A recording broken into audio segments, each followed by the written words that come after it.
Então, gente, a gente tem mesmo que gravar hoje? Vamos deixar pra semana que vem? Podia fazer depois, né? Ah, cara. Quinta que vem, né? Melhor.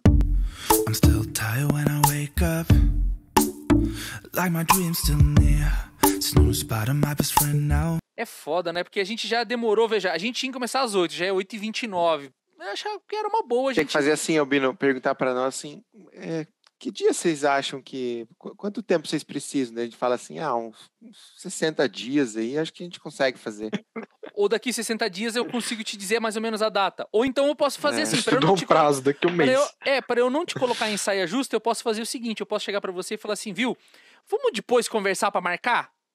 Aí eu me vejo livre, Boa. você também, e a gente meio que existe aí uma procrastinação estruturada, né? Mais do que uma procrastinação coletiva, né? E justificada, sem culpa. E daí eu queria começar falando aqui de uma frase do Mark Twain, que é o seguinte, nunca deixe para amanhã o que você pode fazer depois de amanhã.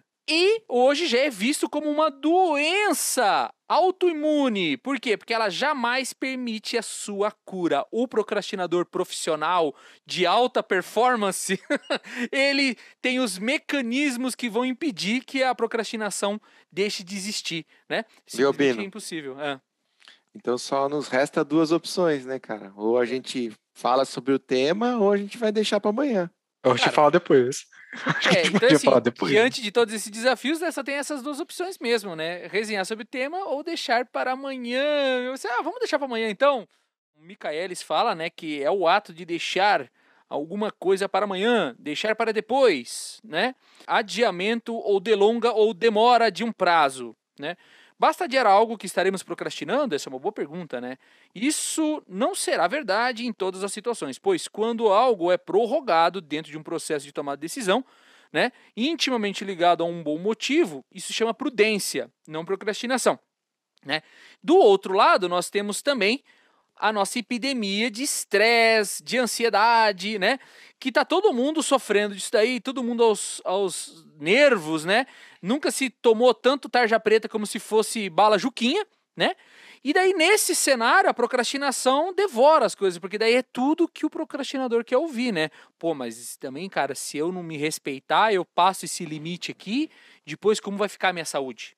Me parece que quanto mais tempo passa, Fabrício, e o cara vai ficando mais inteligente emocionalmente e racionalmente, o cérebro acha outras formas de driblar aí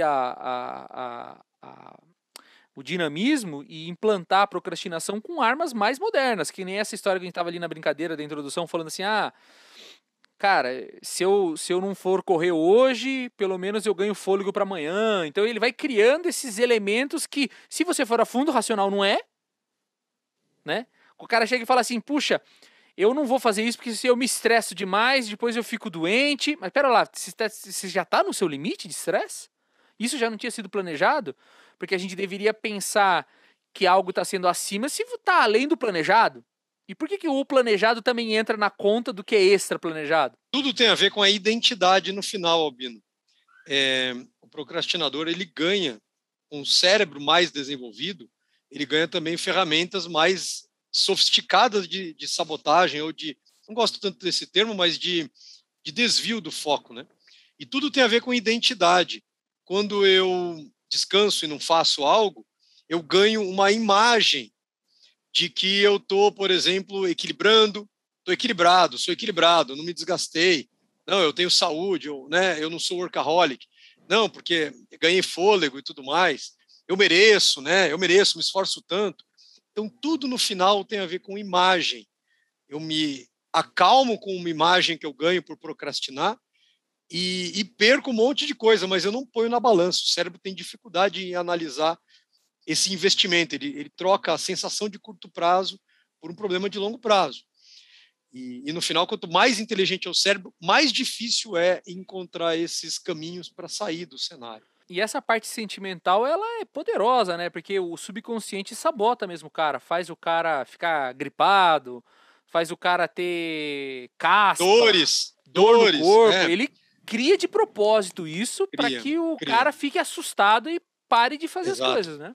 Quem está com crianças em casa, aí, estudando em casa, pode perceber que a criança tem fome na frente de uma tarefa mais longa, tem sede, quer ir no banheiro, o corpo, né, dá um jeito de te interromper naquele processo que seria doloroso. Então, fugir da dor, economizar energia, o cérebro encontra um jeito. Pode até dar dor de barriga, como em alguns, diante de uma tarefa mais extenuante. Não, peraí, só tenho que ir no banheiro para dar aquela calibrada, né? E aí, o que acontece? O corpo faz isso, desenvolve sintomas, né? E o cuidado que a gente tem que ter para discernir entre um sintoma real do nosso corpo pedindo ajuda ou algo que é para nos desviar de algo desconfortável. Porque o corpo faz isso e a gente conhece pessoas, eu pelo menos conheço 2 pessoas que já viveram burnout, né? Onde realmente o cara estava há 3 meses trabalhando 20 horas por dia. E Aí ainda é um assim... limite, aí é um limite, mas né? mesmo workaholics podem ser altamente procrastinadores. Inclusive, pode haver uma correlação aí. Por que eu tenho que trabalhar tantas horas até tarde? Porque eu não faço o que precisava no tempo curto. Exato. Eu vou adiando, eu vou esticando, eu vou recheando com coisas menores. Aí eu trabalho muito. Mas aí, Fabrício, eu sinto que existe o workaholic fake, né? Porque esse fake workaholic aí, o seu Pirula falava que tinha funcionário que era vaso de flor, sabe? Que ganhava por ficar lá parado.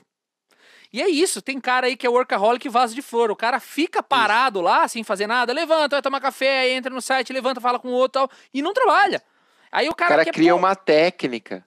E fica até às 10 horas da noite. Fica até às 10 horas, mas ele não tá trabalhando. Agora tem os workaholic, por exemplo, eu posso falar o nome de um cara que eu conheço que é workaholic, o Wellington lembra dele, que é o Heron. Sério? O Heron é o cara que entrava às 7h30 da manhã e até 10 horas se deixasse trabalhando, cara, o tempo todo, né? Aí Mas é interessante que é um outro tipo de procrastinação que esses caras às vezes fazem, né? Às vezes ele tá procrastinando uma coisa da vida pessoal, né?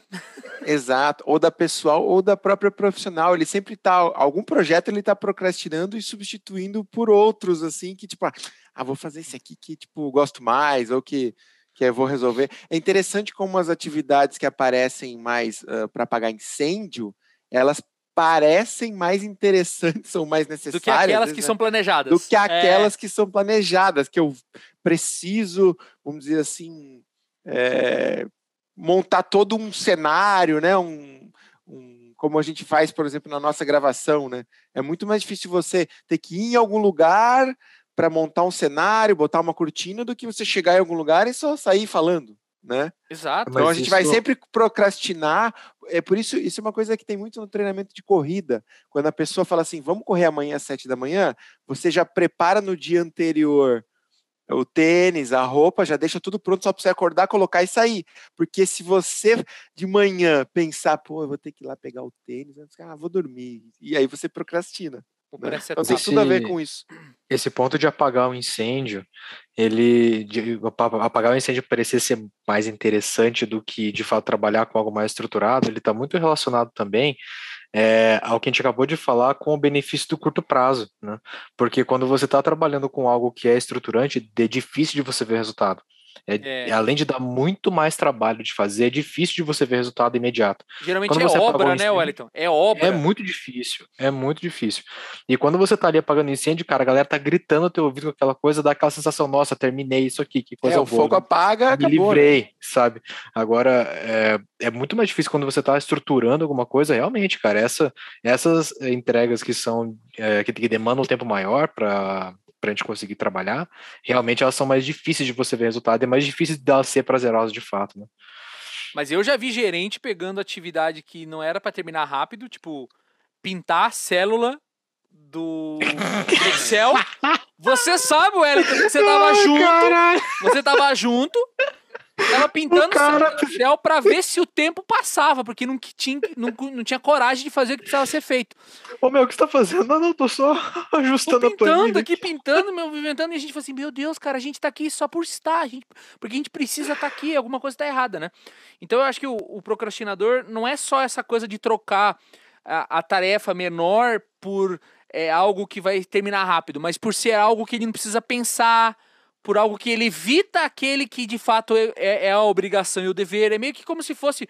Ô Fabrício, é como se fosse quase que uma covardia de enfrentar o desafio? Sim, mas é como se fosse eu ter uma sensação de dopamina mais fácil sem fadiga. É evitar a fadiga, né? Como diria já o nosso famoso Jaiminho, personagem, Carlinho. né? Evitar a fadiga. E quando eu tenho uma sensação de vitória, sem um pensamento mais estratégico, mais de longo prazo, que me tira, né, mais horas de trabalho, eu faço rápido um quick win. Geralmente são incêndios que nos geram essa dopamina imediata. Um incêndio, apaguei um incêndio, sensação de vitória e sucesso. Um projeto de 3 meses, eu teria que fatiar muito bem, como uma das técnicas que a gente vai falar aqui mostra, para eu criar essa sensação de dopamina planejado, ó, etapa 1 de 40, vitória. E aí eu me apego a pequenas coisas, principalmente aquelas que o cérebro não tem que pensar. Então é despachar. Pegou rápido, despachou. A sensação de despachante rápido gera essa dopamina fácil, né? É o docinho barato e que me vicia. Eu vou me viciando nesse docinho barato, sem esforço, geralmente coisas da zona de conforto.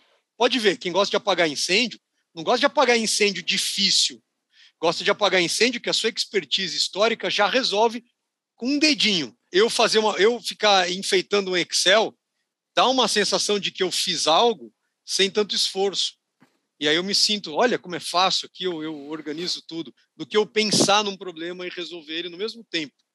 Então o cérebro vai para aquele que é o carboidrato mais barato, mais rápido. Brincando, fazendo uma analogia aqui com uma sensação de prazer rápida, né?